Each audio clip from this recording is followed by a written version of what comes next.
China dan Iran sedang memainkan peran krusial untuk menguji status adidaya Amerika Serikat. Washington saat ini harus membagi fokus militernya ke dua kawasan yang sama-sama penting, yakni Timur Tengah untuk menghadapi Iran dan menjaga dominasi di Indo-Pasifik dalam bayang-bayang China. Terkini AS baru saja mengumumkan rencana pengerahan sistem rudal dan persenjataan tanpa awak yang jauh lebih canggih ke wilayah Filipina. Langkah ini merupakan bagian dari komitmen Washington untuk mencegah agresi China di Laut Cina Selatan yang kian agresif. Di sisi lain, militer Amerika Serikat juga sedang terjepit dalam persiapan operasi militer berkelanjutan di Timur Tengah melawan Iran. Negeri Paman Sam harus berputar otak dan merogoh kocek lebih dalam, sebab tak cuma menempatkan rudal di Filipina, tapi mereka juga harus mengirimkan baterai pertahanan udara THAAD dan Patriot ke pangkalan-pangkalan di kawasan Teluk. Seperti apa tantangan yang harus dihadapi Trump untuk menjaga wibawa negaranya di tengah tantangan hebat Beijing dan Teheran? Simak selengkapnya dalam video berikut.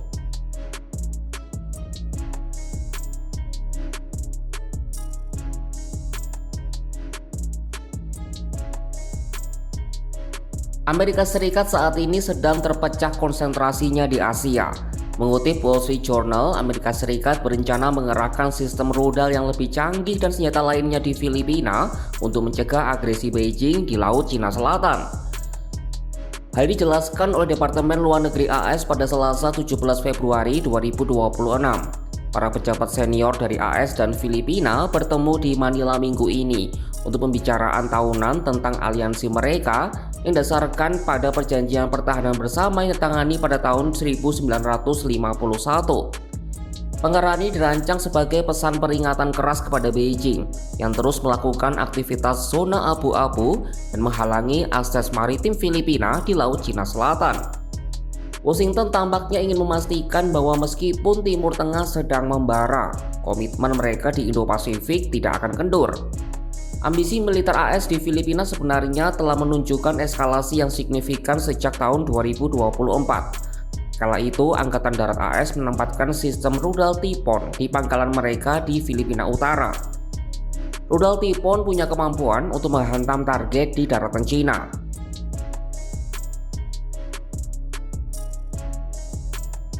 Sementara tahun lalu Washington mengerahkan peluncur rudal anti kapal jarak pendek yang dikenal sebagai sistem interdiksi kapal ekspedisi Angkatan Laut Marinir atau Nemesis ke pulau Filipina lain yang lebih dekat dengan Taiwan.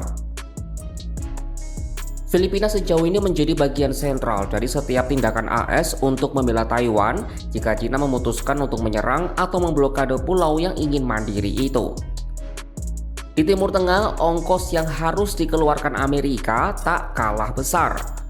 Wall Street Journal melaporkan Pentagon mengerahkan baterai THAAD tambahan dan sistem pertahanan udara Patriot ke berbagai pangkalan Amerika Serikat di Timur Tengah. Masalahnya, rudal pencegah THAAD mahal dan butuh waktu pembuatan yang lama.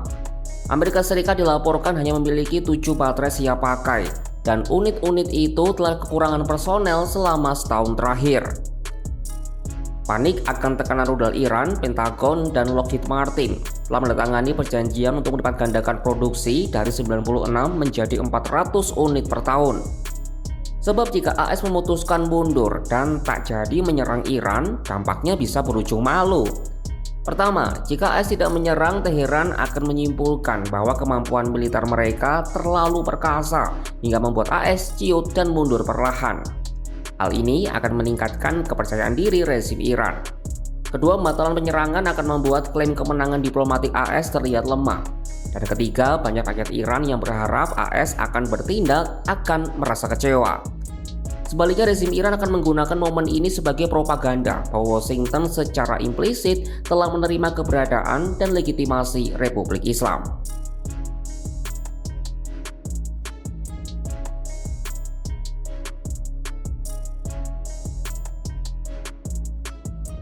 Kalau kata pepatah, posisi Amerika sekarang ibarat maju kena, mundur juga kena.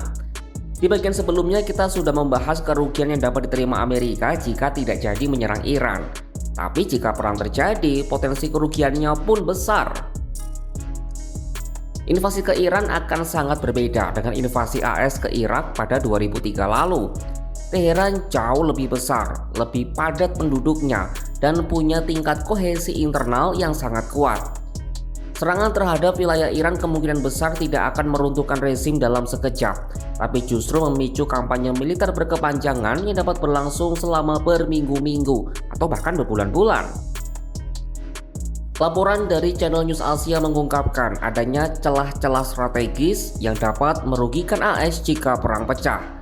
Iran telah menghabiskan waktu dekade untuk membangun kemampuan asimetris lewat rudal balistik, penggunaan proksi regional, dan operasi siber. Teheran siap menanggung kerugian fisik demi menarik Amerika ke dalam perang daya tahan yang menguras ekonomi. Sebagai gambaran, perang di Irak dan Afghanistan telah menelan biaya antara 6 triliun hingga 8 triliun dolar AS atau sekitar 100 hingga 135 kuadriliun rupiah. Konflik dengan Iran diprediksi bisa jauh lebih mahal, belum lagi posisi Selat Hormuz yang bisa begitu mengancam ekonomi dunia. Jika Amerika salah langkah dapat mengakibatkan penutupan, maka sudah pasti negara-negara Arab akan berbalik mengecam Amerika sebagai pembuat onar di kawasan.